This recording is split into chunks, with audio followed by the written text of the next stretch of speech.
And from now on, I hope you all have well practiced your English skills, especially your Scottish dialect, because the next keyword speaker I'm introducing is Mr. Alex Black. He is the CTO of Enghouse Interactive. And today he is here with a keynote. He will show us, let's say, the critical view of Enghouse view of the market with a bit of controversy thrown in. Alex, your stage. Thank you. Good afternoon. I must apologize. I only know 2 phrases in German. And every time I used to use them, Ralph Muhlenhofer used to have to translate before my German counterpart would understand it. So if it's okay with you, I'll speak in Scottish, not English. Yeah. We're the part that doesn't want to leave the EU. I said we were going to be controversial. Yeah. We're the part that doesn't want to leave the EU. The rest of them, well, some of them do. But anyway, Rabindra and Hannes talked about some interesting things this morning. And my job in Enghouse, I kind of don't really know what I do sometimes, but my job is regularly to be controversial. Yeah, my job is sometimes to pick things apart and that kind of thing. So I'm going to do the same thing this afternoon. I'm going to disagree with both of them. Yeah, actually I'm not. I actually kind of agree with a lot of what both said, but I'm probably going to give you a very different view of some of that. Maybe it's the grey hairs, maybe it's a change of views over the years. I come from a very technical background, but over the last few years, maybe 5 or 6, I've kind of started to look on technology more from a people perspective. And at the end of the day, contact centres are run by people serving people. And I think that's the thing that we mustn't ever forget, is that it's about people all the way through. And I'm not saying robots don't have their place, but it's about people, first and foremost. In 2016, I think this was published in The Economist. The World Economic Forum is a group of business leaders and country leaders who get together in Switzerland every year and decide and understand and plan for the future. It's called Davos, the World Economic Forum. And this was a cartoon that came out of the event in 2016, when they started to worry more and more about what automation and what robotics and what AI was actually going to do. And as you can kind of see, you know, that was their view in 2020, that instead of people, country leaders and world leaders and business leaders sitting on the stage, it would in fact be a bunch of robots. Yeah, we're kind of almost halfway to there now, so maybe that will still happen. Yeah, maybe that will still happen. But you know something, I'm kind of not so sure. I'm kind of not so sure. This diagram came out slightly afterwards, and forget the other jobs on the thing. They were talking about contact centre staff with a 90 to 100% chance of being replaced by robots. Yeah. I actually was interviewed on American TV shortly after that came out, because all of a sudden, we live in a world of hype. Yeah, technology is all about hype. You raise money by hyping technologies. You sell things by hyping technologies. That's how technology's always been. You know, it's kind of always been that way. And I had to be very controversial and said, you know, there is no way that Mrs. Black will ever buy from a robot. You know, my wife will not even deal with an IVR. You know, the minute she picks up the phone to phone someone and it says, press 1 for this, the phone goes back down again. And if she can't find someone else to talk to, then I get to make the phone call. Yeah? So I vastly dispute that the telemarketer, the contact center agent, is going to be replaced at that level. There are some things, there are some tasks, activities that are actually better suited to robots, but there are some things that are not. Yeah. So there's a lot of hype, and I think we need to keep it in perspective. Yeah. It's got its place. Technology does have its place. AI has its place. It's kind of interesting. I first entered I'm not a computer scientist. I'm actually used to design rockets and spaceships and airplanes. And I kind of got into IT by accident. And when I got into IT, which would be 30 years ago, in fact, over 30 years ago, somebody once said, "Son, the future is in artificial intelligence. Go and learn all about artificial intelligence." And I kind of did. And you know something, it kind of 35 years ago, it didn't work. Yeah, largely because the environment wasn't right for it, both culturally or technology wasn't right to support it. But you know something, it's coming round now. We have a lot more communication power, we have a lot more processing power, we have a lot more stories than we've ever had before. And that's enabling some of the technology. So yes, it has its place, but humans also have their place. You know, I can imagine Mrs. Black arguing with a robot. I would hate to be the robot. Yeah? I paint this woman to be an ogre. She's actually a really nice person, but she just does things her way, yeah? And that's important to remember. Mrs. Black's just one of us all. She does things her way, not the way I want it to be done, or the way the company she buys from wants it to be done. She does it her way. You know, she drives a Land Rover. She has a relationship with the CEO of Land Rover. You know, that's the kind of woman she is. You know, if she wants to make a point, she makes a point. Yeah? So we have to remember, we're all individuals. None of us are stereotypes. We're all individuals. And actually, very interesting thing. We have a lot of people who come to us and say, "I want to implement a chatbot." Because the whole world is going crazy about chatbots. And you know something? They're good. There's a lot of power, there's a lot of capability in a chatbot. And the first thing I learned this from someone else. I'm not clever enough to have invented this myself, but I learned from someone else. The first question you should ever ask someone who wants a chatbot is, have you got a job description for the chatbot? Because at the end of the day, that's what you're implementing. You're implementing a job. So if you don't know what you're trying to achieve from it, how can it achieve it? It's very hard, really, really hard. And I'm very privileged in my job. I get to travel the world constantly. I get to work with some incredibly clever people. I get to talk to lots of people like yourselves who are customers and partners of ourselves. So that gives me a perspective that few others get to see. And you know something? Picture some of the scenes from Star Wars. I don't know if you're a Star Wars fan. When you see the scrap heap of droids, I've seen a lot of scrap chatbots. I'm not joking. I've seen companies pay lots of money, and the chatbot goes great for 2 weeks, and then it falls away. And part of that's because they never had a job description for the chatbot. They never really thought through. They wanted a chatbot. Yeah? And I think a lot of what people are talking about, it's interesting. We're a very acquisitive company. We buy companies all over the world. And last week I have conversations almost every day with companies who want to sell to us. And I had a conversation with someone last week whose business was chatbots. And I said, "So, how do you use AI in your chatbot?" And they kind of didn't really want to answer the question. And eventually they kind of did answer the question. And the answer was not very much. Because a lot of what people are talking about, actually it's just sophisticated IVR. You've got the technology today, we just need to dream new ways of using it. It's imagination more than anything else.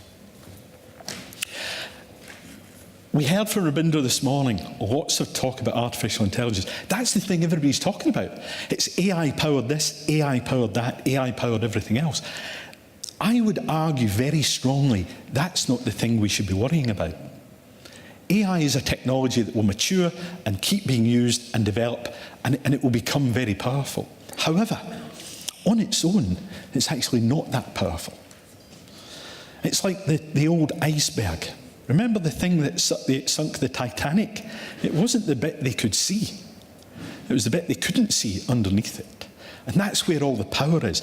And a lot of artificial intelligence projects you see, it's a bit of that. The bit that's sticking out the water is called AI. The bit that's underneath is called knowledge management. And I would argue very strongly the technology we should really be focused on is not AI, but knowledge management. Yeah, because that's the thing that powers the technology. AI is great, but how does it make decisions when it doesn't know anything? It can learn, but it needs data. So one of the key things every organization has, be it in a contact center, be it in a back office, front of, who cares, is knowledge and experience. One of the key skills we need to develop as managers, as leaders of any company, is not how to apply AI so much, but how to capture the knowledge that exists within a company. Because none of this technology can work without it. And there's also another benefit you get from knowledge management. Every day, your knowledge walks in and out the office. It does. And tomorrow it might not come back. Yeah? That's the key thing. And using knowledge management and the process of knowledge management, you can harness the technology, harness the knowledge that's in people's heads, so that if people do decide to move on to do something else or they retire, that's okay. You're more resilient. So I would actually say for a people-powered business and for a technology-powered business, that's the thing that will have much bigger impact than the surface, the bit of the iceberg that sits above it. Yeah? Don't let me say it's not powerful. So don't let me say AI is rubbish. It's not. I'm just saying you have to apply it and keep it in context. Everybody okay with that? Yeah? So where can it actually play a role? It actually has a couple of areas where it can help. One, it can help in conversation. So it can help understand conversation. You saw the Google demo. Yeah? That's a very impressive demo. There's no question of that. It can actually understand conversation so that when people are talking with you, or talking to IVR, talking to chatbots, whatever, it can help understand that and provide better self-service. It can also help decide which agent is possibly best suited to handle a call. Because we're all people. That means we're eccentric. It means we have opinions. It means we live in different ways and have different beliefs and different values to each other, even though we might look the same. So wouldn't it be good if you were able to match the profile of the customer or the caller with the profile of the agent such that they might get on better? And if they get on better, it doesn't matter whether the customer's trying to fix something, report a fault, or buy something. That's irrelevant. If people get on better, it tends to be a more productive relationship. So that, I think, is an area where this kind of technology can actually do some very good. We heard earlier that when it comes to winning chess matches, maybe the robot assisted by the human assisted by the robot was a very, very powerful experience. It's the same in the contact center, I would argue. If we're able to listen to the conversation, understand what's going on, and help the agent to be more powerful, that's I think, got a big benefit. And I think that's an area where we can see a lot of benefit for the future. And lastly, deriving business insights from all the huge amount of data that contact centers gather. Huge amounts of data. Yeah, it's very data rich, and most of it doesn't mean anything. Most of it never gets looked at. But actually there's immense value in there. It's a bit like oil. It's all hidden under the surface, and maybe someday we'll find a way to understand that. And we can understand some of that today, but there's a lot more, I think, to be done there. And those are a couple of areas where I think AI can actually add a huge amount of value. So, moving on. Well, kind of moving on. We're all humans. We all have preferences. We all like to interact in our own way. Mrs. Black will not deal with anybody that's got an IVR. Jürgen Hecking and I were having an argument, what happens if she didn't know they've got an IVR? I'm fairly sure she'd suss it out. Yeah, but her preference is to deal with people, and she will pay more dealing with people. Yet, I am happier. I love to have conversations with people, but I am much happier because I travel huge amounts of my time. If I can do anything on a smartphone, then I'm happier doing that. It's so much easier for me. It's much more convenient. It just works better.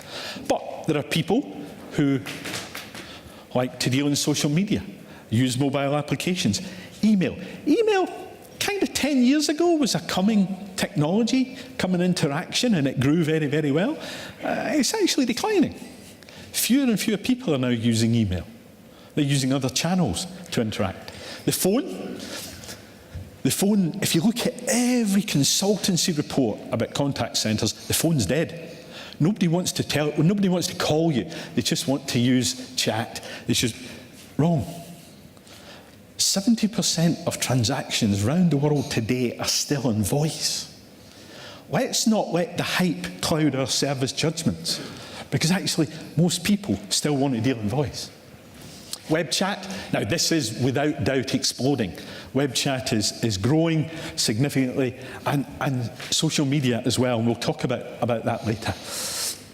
Smartphones, they're kind of, mobile technology is changing the way we interact with people.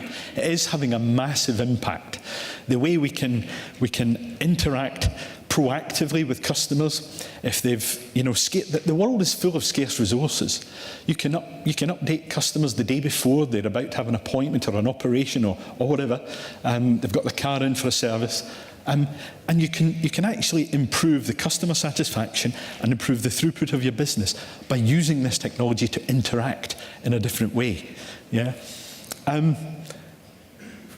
It's a very powerful technology. It's very sophisticated. There are people all over the world at different ages and different social demographics, all using smartphones. Yeah, and despite Mrs. Black's best efforts, the IVR isn't dead. You can actually now skin an IVR with a smartphone, so it presents it visually.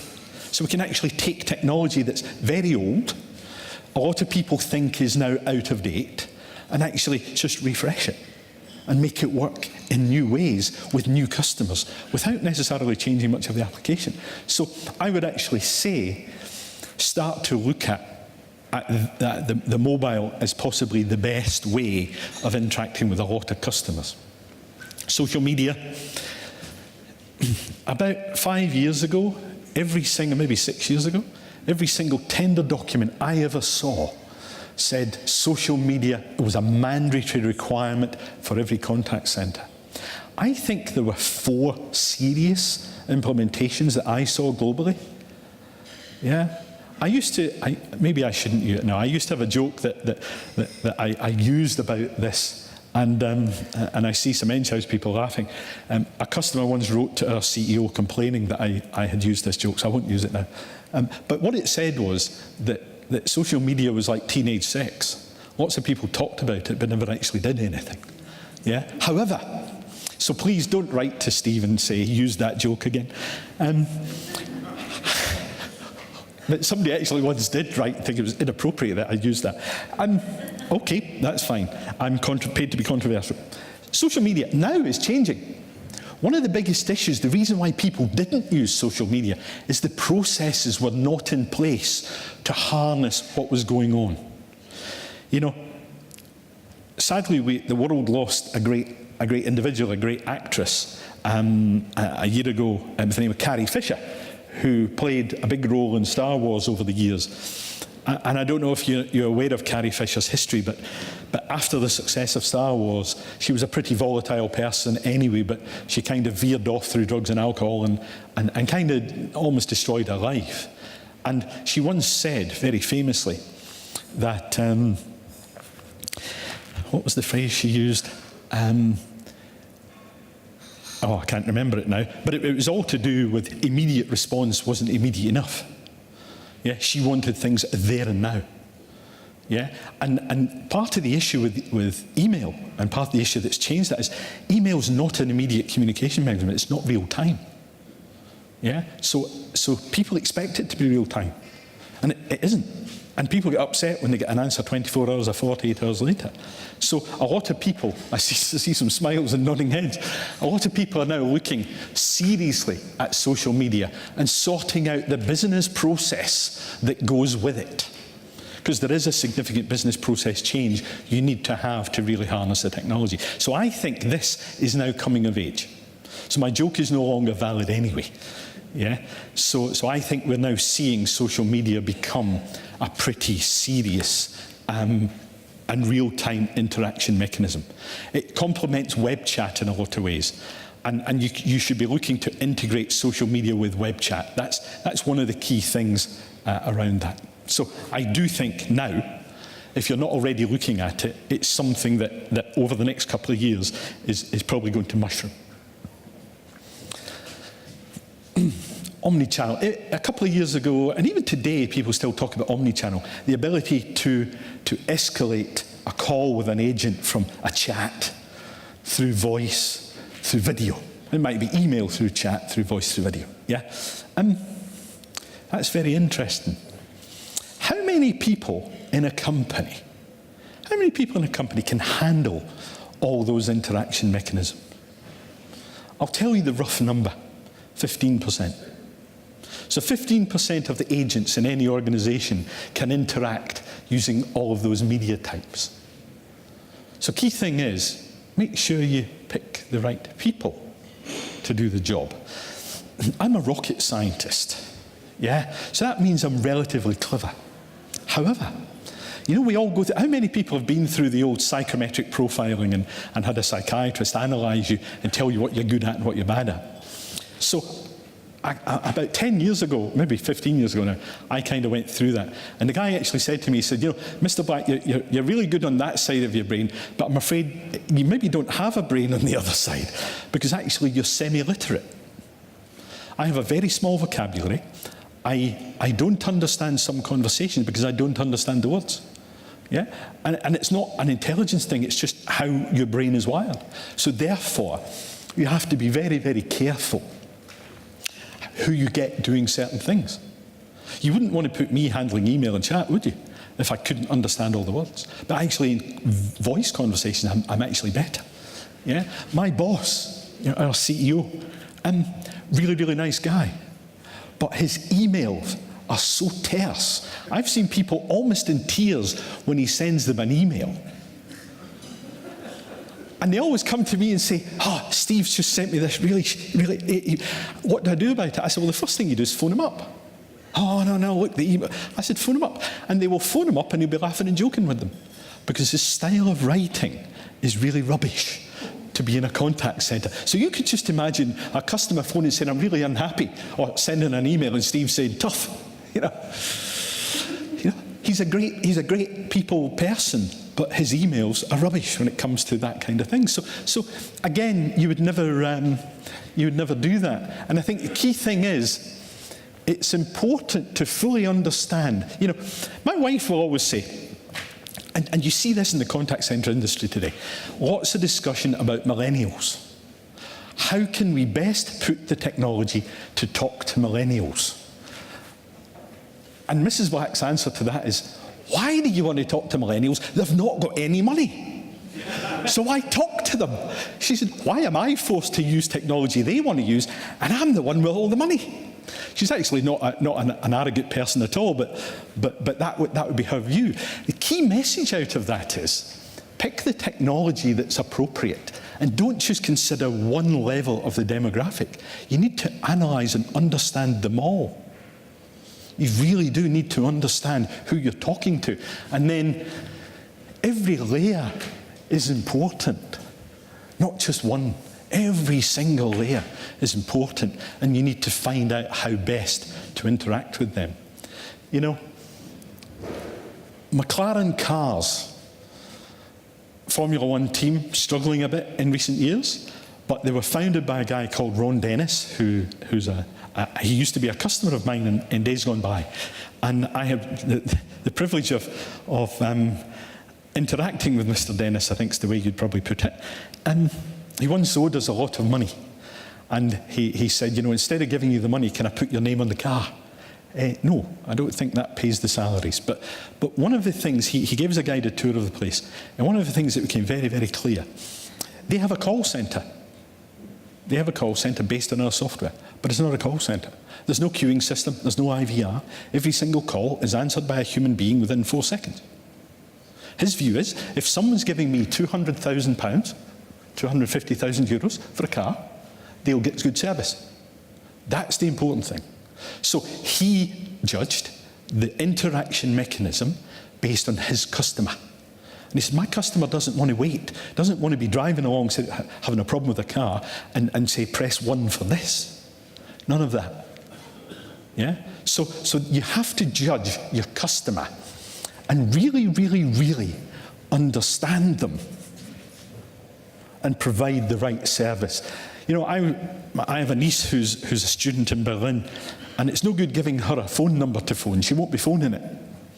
But she will send a message, she will do chat, all that kind of things. So you need to make sure that that's very targeted and very refined. And one of the biggest things is you also have to understand is that not one agent can do it all. Only expect 15% of your agents to be capable of handling that. We heard about virtual reality earlier. Yeah? It's real cool stuff. That's a Microsoft HoloLens, which Hannah's had a picture of on one of his screens. What does that have to do with contact centres? There's a couple of things that I think this technology can really, really help with in the contact centre. One is giving the agent. Remember we talked about, and Robrina talked this morning, about use the technology to help the agent and it becomes extremely powerful. So supposing you were able to help the agent who was diagnosing a problem for someone and they could visualize things right in front of them much more clearly. That's a very, very powerful way of improving customer service. But I think the biggest area where this can be used is in managing a contact centre. Contact centres are people talking to people. And that means they're volatile. It doesn't run smoothly. It's always chopping and changing every day throughout the day because we're people. We all suffer emotions. Yeah, we all get upset with things. We're not predictable. But just supposing the contact centre supervisor, I think maybe walking around the office with a HoloLens on is maybe not the best look. But there are other ways that this will happen. Just imagine the contact centre supervisor being able to look around the room and suddenly all the performance statistics patch up above every single person's head and they can see the crisis right in front of them. They can manage a crisis very, very quickly because the data is presented. I talk too much. I do.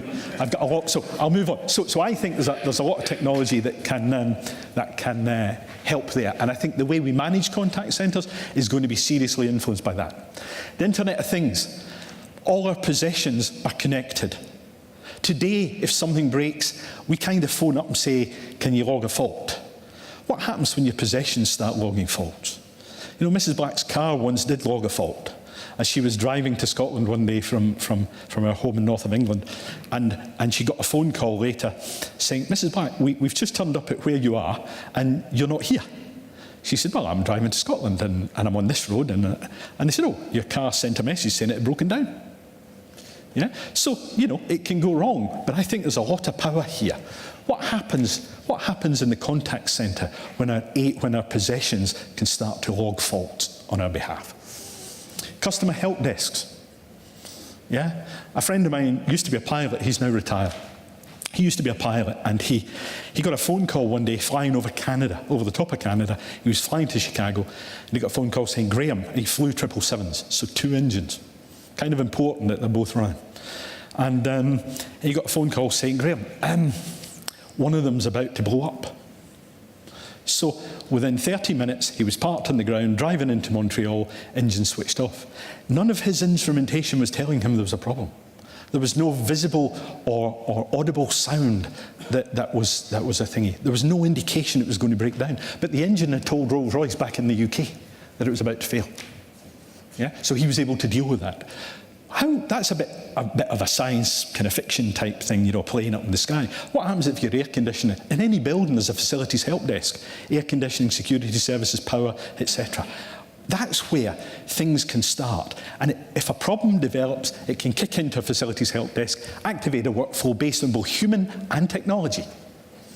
And that's where the Internet of Things, I think, has a big impact in terms of the contact centre. Cloud, big thing coming along, there's no question. Yeah, the cloud is an evolving thing.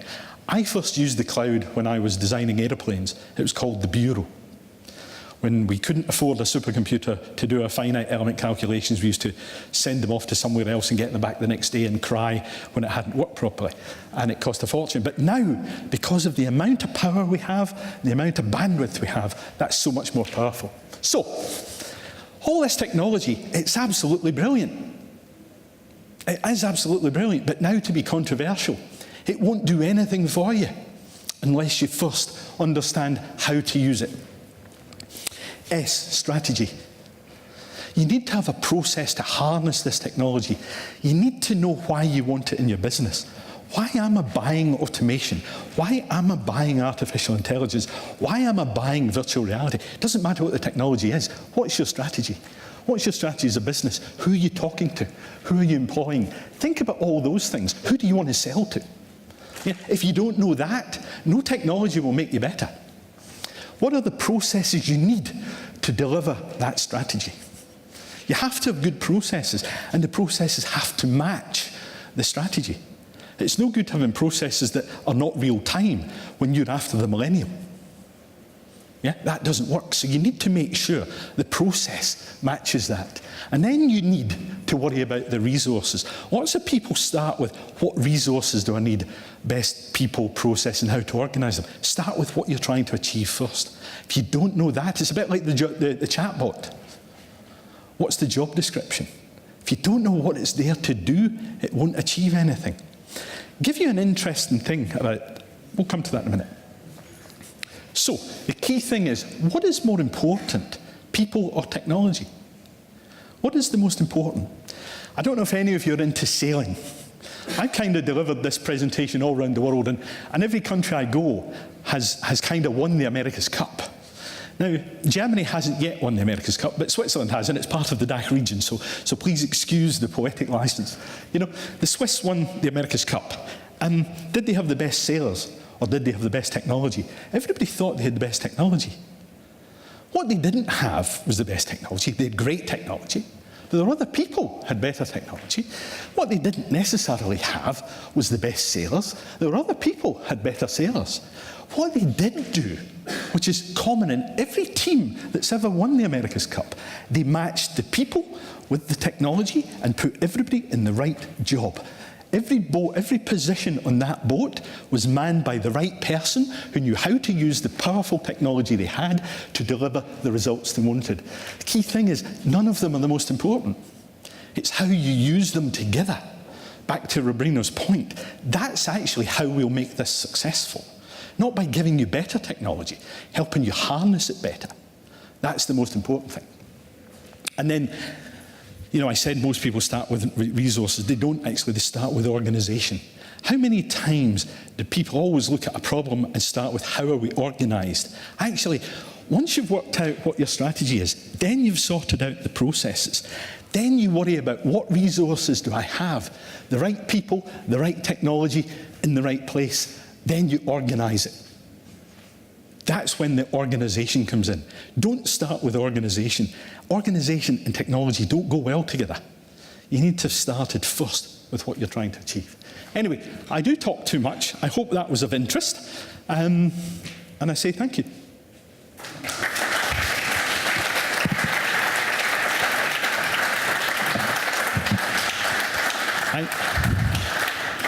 My dad always taught me to say, if anyone ever applauds you, son, just say, don't applaud, just throw money. I'm a Scotsman. That kind of works for me.